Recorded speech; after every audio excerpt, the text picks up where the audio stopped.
Bonjour, ici on se retrouve pour la quatrième partie de ce championnat du monde des échecs 2024. Après une victoire de Gukesh sur Ding Liren, ce dernier a pu donc recoller au score de 1,5 points partout.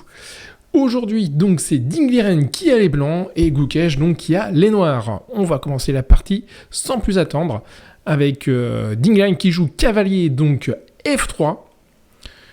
D5 pour Gukesh.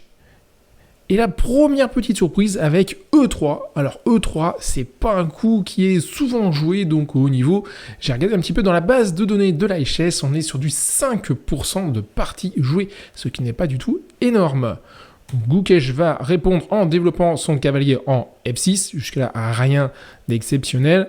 Et là, B3 pour Ding Liren, donc qui s'apprête à sortir son fou pour contrôler, je pense, la grande diagonale. Ici, Gukesh, pareil, se développe en mettant donc le fou en F5. Il aura pu jouer un autre coup également. Alors dans cette position, qu'est-ce que vous auriez joué? Je vous laisse réfléchir quelques instants pour voir si vous trouvez d'autres solutions. Eh bien, la solution que je vous propose, c'est tout simplement fou G4 qui va venir en fait clouer ici donc le cavalier. Et après H2, H3, il y a juste en fait ici à aller en H5 ou bien de prendre le cavalier.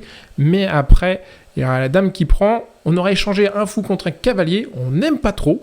Donc c'est pour ça qu'on préfère généralement se mettre en H5. Ici, 2-3 possibilités bien sûr pour les blancs. Soit de faire G4 pour venir encore repousser le fou.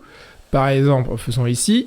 Déjà, il faut faire attention, on ne peut pas sacrifier donc le cavalier parce que ça amènerait à rien du tout. On aurait une position, certes, le cavalier ici est toujours cloué, mais on n'a aucune compensation. Il suffirait tout simplement de mettre son fou en opposition.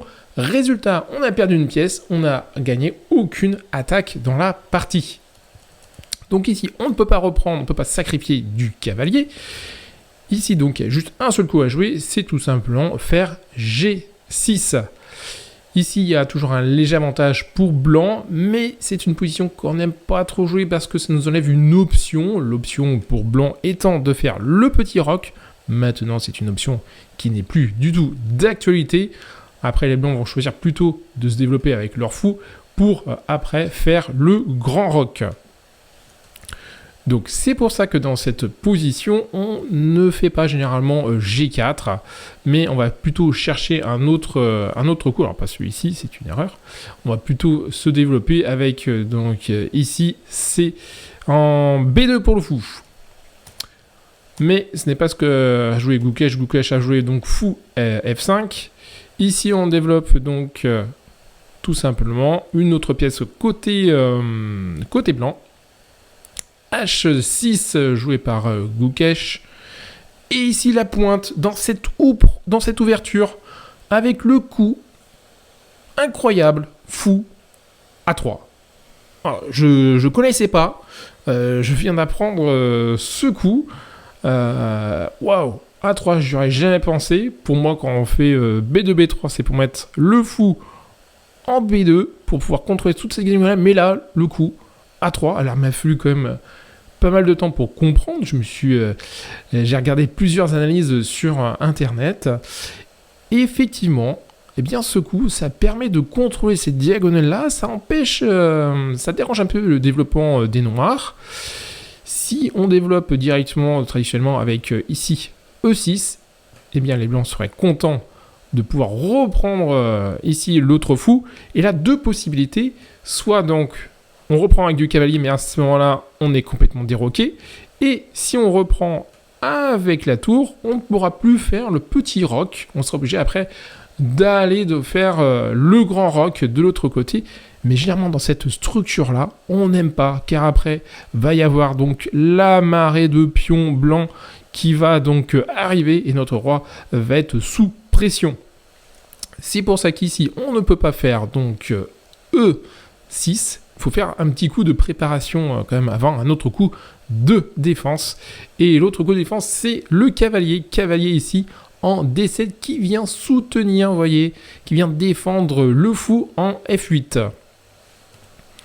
Donc petit roc par Ding Liren. Cette fois-ci, Gukesh joue justement E6. Il va y avoir capture du fou et la prise avec le cavalier. Donc ici, le roi noir peut toujours faire donc le petit roc après s'il en a envie, vu que le roi n'a pas bougé et ni la tour. En revanche, comme on l'a pris avec le cavalier, on vient de perdre un temps. Ici maintenant, attaque donc de Ding Liren, il attaque directement le centre et donc l'aile dame. Donc Gukesh déplace donc son cavalier pour préparer le petit roc. Développement des pièces de Ding Liren, jusqu'à là, tout va pour le mieux. Petit roc justement. Et ici c'est parti, les manœuvres commencent avec la prise du centre en capturant donc le pion avec la prise de D5. On reprend du pion. Et on attaque de nouveau l'aile dame ici. Alors, superbe coup C6 qui vient vraiment renforcer le centre et regardez cette belle structure de noir. Cavalier donc D4 qui vient attaquer donc le fou. Le fou bien sûr doit bouger ici, donc il bouge en H7. Dame B3, on développe, on active donc les pièces et notamment la dame ici. On met de la pression sur le centre.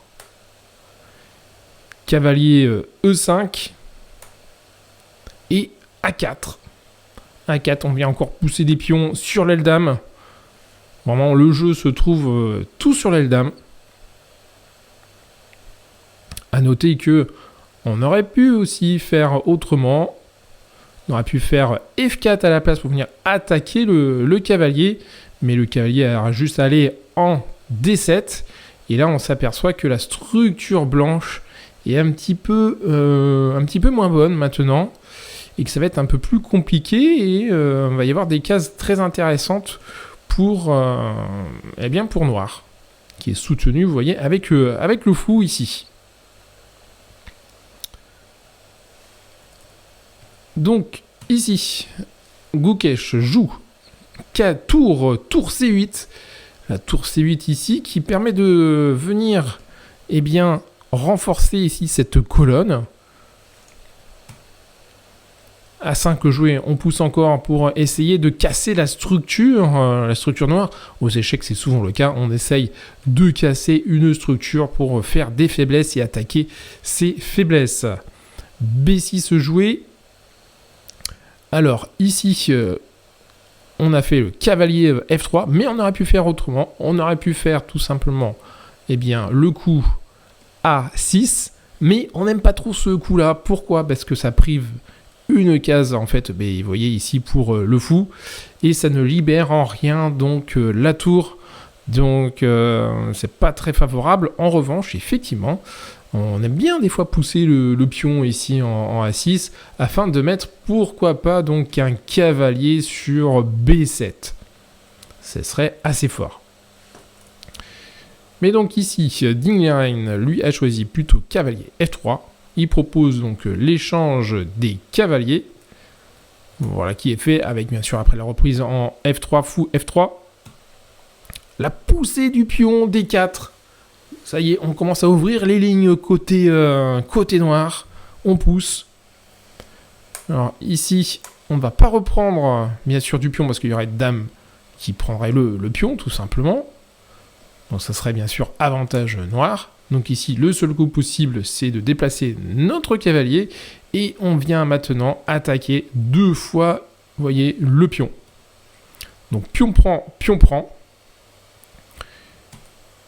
Ici, on va faire maintenant, Gukesh va demander à faire un échange de pièces afin de simplifier tout ça. Et on va se diriger vers, en fait, une finale, tout ce qu'il y a de plus tranquille. Vous voyez, on simplifie tout, il n'y a plus grand-chose à faire.